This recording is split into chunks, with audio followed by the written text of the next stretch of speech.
ना लूक लागता कि घर में से निकले के मने नहीं करत। चलो अब सांझ हुई कहीं गोइल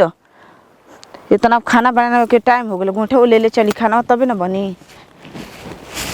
अरे गोठवा इतना लगाव तनी आ कम हो जाता थे ये कैसे कहीं आनी होनी में उधिया तो नहीं खाना जाता गोठवा ये कौन चोरा ले तड़ी सन हमरा समझे नहीं आवत। ये इतना गोठा पथनी ही आई पर सरिया ले जाता नहीं गोठवा उतने के उतने रहता टे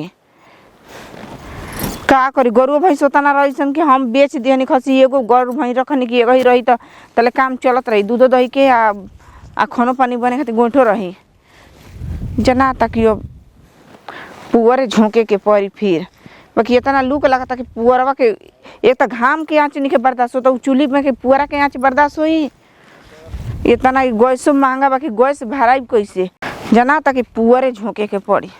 बाकी हे लुक धूप में ऐसा होता कि पुअरवा झोंक देला पर लगल जर के मोर राखी उड़ियाए लगता हवा मारता तो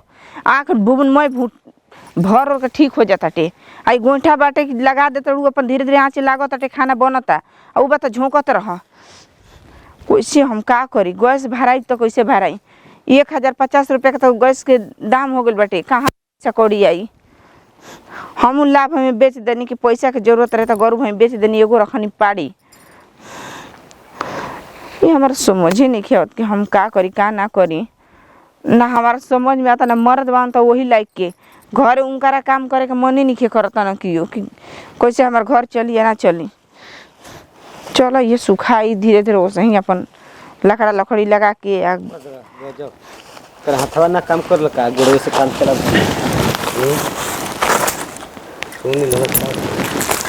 तो अभी तक सॉरी अथु उलाटा हूं लाइक नहीं खे मोल काम गोड़वे से करलू देखत ना रही कि सुखाइल बाकी ना। अच्छा माने हमरा देखो में कंफ्यूज हो गेल का मार गोड़वा से टारो तो हम कोनी के टारो तो नहीं कि देखी गोड़वा से तेरे कदला पर ना सुख काम ना आवेला का हमके जाना त कि हाथवा में कुल मोल गर्दा लाग जाई तो गोबारा गीला रही तो वैसे तेरे क के देख रही कि देखी तो पाथत कैसे देखी तो ओदा बात नहीं खे सुना है ना तक पाथल तो ना लागेला तो पात के धोली ना हाथ तो वही तेरे हाथ ना धोले तू बोलो का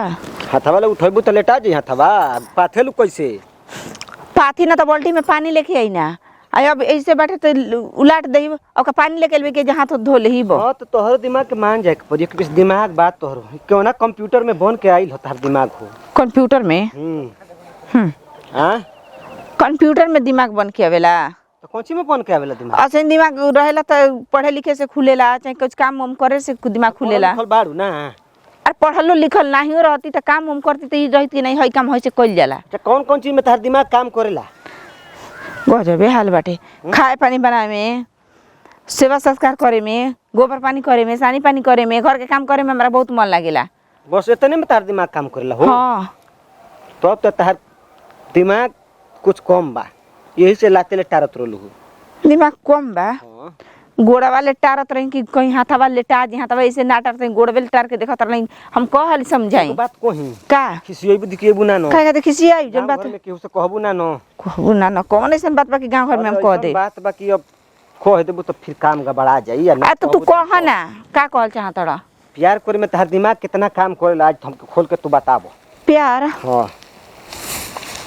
ई का तू कहतवा हो मैंने खराब कह देनी हम पूछते तो कहतू कि हमार दिमाग ढेर काम कर लेते ही प्यार में काम करी प्यार में ना हम प्यार वार में कोई से हम ना करी ना आई कैसे तारला निकला हमसे प्यार के बात बतिया तड़ तो अपना मर्द से ना प्यार करत हो काहे ना करब तो हमर मरद हवन तो उहे ना बतिया कहते थोड़े कहती कि हमरा से तू प्यार कर